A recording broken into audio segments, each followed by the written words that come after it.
আসসালামু আলাইকুম। আমন্ত্রণ বাংলা ভিশন সংবাদে আপনাদের সাথে আছি মামুন আব্দুল্লাহ।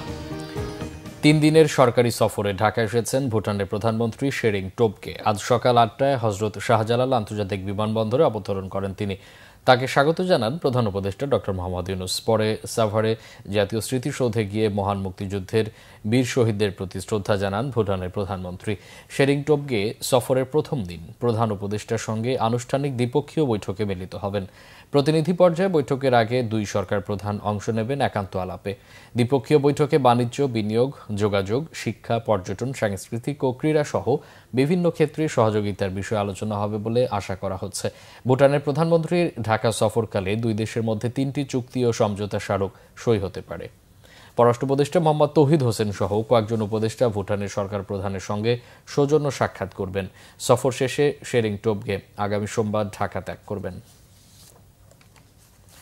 নির্বাচনের মাধ্যমে নতুন বাংলাদেশের যাত্রা শুরু হবে বলে মনে করেন প্রধান উপদেষ্টা ডক্টর মোহাম্মদ ইউনূস। শুক্রবার বিকেলে ঢাকা সেনানিবাসে সশস্ত্র বাহিনী দিবস উপলক্ষে আয়োজিত সংবর্ধনা অনুষ্ঠানে এমন আশাবাদ ব্যক্ত করেন প্রধান উপদেষ্টা। শান্তিপূর্ণ ও উৎসবমুখর নির্বাচন আয়োজনে সেনাবাহিনী যথাযথ ভূমিকা পালন করবে বলেও জানান ডক্টর মোহাম্মদ ইউনূস। তিনি বলেন, জুলাই অভ্যুত্থান ও চলমান রাষ্ট্র সংস্কারে সেনাবাহিনী জনগণের পাশে দাঁড়িয়ে তাদের আস্থার প্রতি সম্মান জানিয়ে যাচ্ছে। শান্তিপূর্ণ ও উৎসবমুখর নির্বাচন আয়োজনে সেনাবাহিনী যথাযথ ভূমিকা পালন করবে।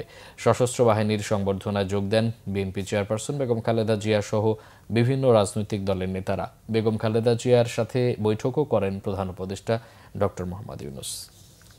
জেলা সদরের সাথে দূরত্বের দিকে জকিগঞ্জ দেশের সবচেয়ে দূরবর্তী উপজেলা। 90 কিলোমিটার দূরবর্তী এই উপজেলার সাথে সিলেট জেলা সদরের দূরত্ব 20 কিলোমিটার কমিয়ে এনেছে শেওলা জকিগঞ্জ সড়ক। কিন্তু দফায় দফায় বন্যায় চলাচলের অনুপযোগী হয়ে পড়েছে সড়কটি দ্রুত সংস্কারের দাবি এলাকাবাসীর। সিলেট প্রতিনিধি দীপু সিদ্দিকীর রিপোর্টে বিস্তারিত।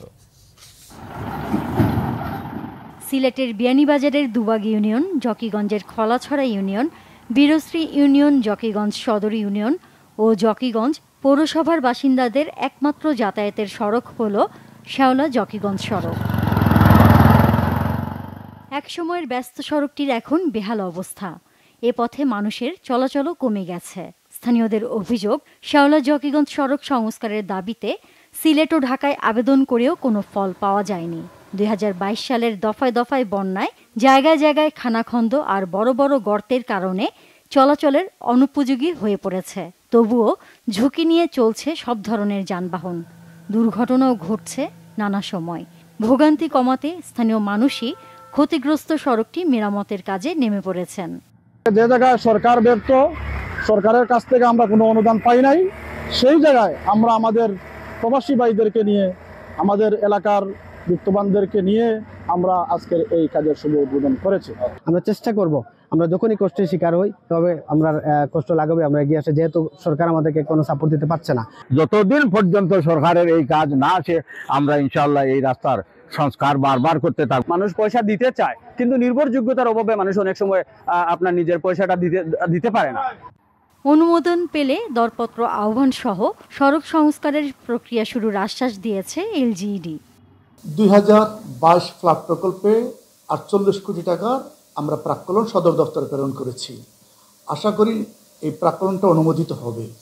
অনুমোদিত হলে আমরা পুরো রাস্তাটি পুনর্বাসন করতে সক্ষম হব। মানবিক দায়বদ্ধতা থেকে সড়কটি সংস্কারে এলাকাবাসীর এই উদ্যোগ অন্যদের জন্য অনুপ্রেরণা হিসেবে কাজ করবে বলে মনে করেন স্থানীয় জনপ্রতিনিধিরা।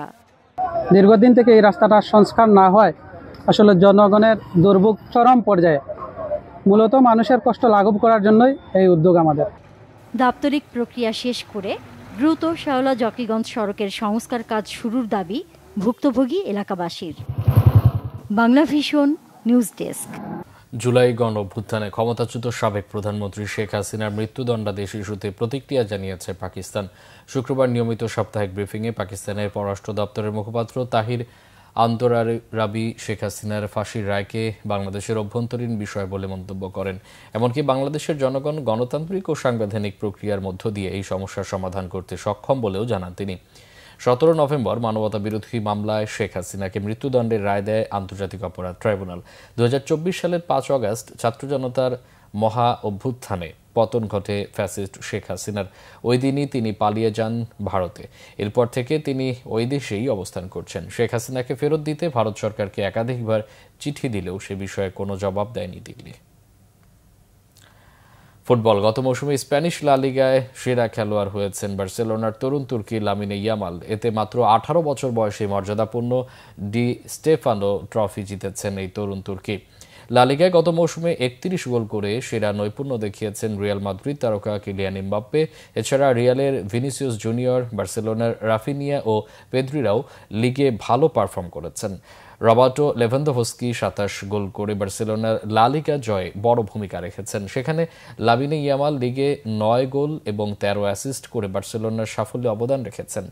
মাত্র 18 বছর বয়সে ইয়ামাল দলের শিরোপা জয়ে যে নৈপুণ্য প্রদর্শন করেছেন, তার চোখ ধাঁধানো ড্রিবলিং, নিখুঁত পাসে দলের আক্রমণে উৎস তৈরি এবং পারফরম্যান্স দিয়ে দলকে উজ্জীবিত করতে যে ভূমিকা রেখেছেন, তাই তাকে স্প্যানিশ ফুটবল কিংবদন্তি আলফ্রেড ডি স্টেফানোর নামে সেরা খেলোয়াড়ের ট্রফি জিততে সহায়তা করেছে। গত মৌসুমটি ইয়ামালের জন্য স্মরণীয় হয়ে রয়েছে। বার্সেলোনার হয়ে ট্রেবল জয়ের পর ব্যালন ডি'অর পুরস্কারে দ্বিতীয় হওয়া ছিল তার জন্য বড় সাফল্য। লা লিগায় সেরা হবার পর ইয়ামাল নিজের প্রতিক্রিয়ায় জানিয়েছেন, এই অর্জন তাকে ভবিষ্যতে আরও ভালো করতে অনুপ্রাণিত করবে। এই ছিল এখনকার মতো। পরে সংবাদ বেলা 12টায় দেখার আমন্ত্রণ রইল। অসংখ্য ধন্যবাদ।